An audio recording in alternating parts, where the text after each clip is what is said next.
We gave out a bold and courageous award. A bold and courageous award to over 525,000 Iowans who stood up, and they were counted on November 2, 2010. And they voted those three judges off the bench because they saw it for what it was. It was more about agenda acceleration than holding true to the constitutional authority, which is what they've been given.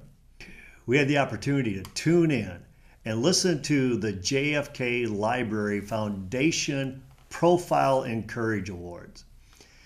Well, what made this so interesting is that the Profile and Courage Award went to the judges that the family leader and the people of Iowa ousted out in 2010. The three judges that we ousted out for legislating from the bench, executing from the bench, and attempting to amend the Constitution from the bench. The JFK and Carolyn Kennedy and the liberal left, they want to applaud judicial activism. Especially they want to applaud judicial activism when it redefines the institution of marriage.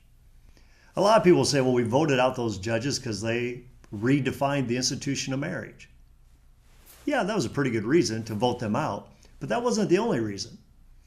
When you have judges that legislate from the bench, or they try to execute their power from the bench, or they try to amend the Constitution from the bench, every one of your freedoms is at risk, and that's why we voted them out in November 2010, and that's why we applaud the people of Iowa for doing that. While the JFK Library Foundation, they have a different take on that. If it's okay with them, I'd rather stand with the people of Iowa, because I think they know what they're doing when they come to holding a court in check.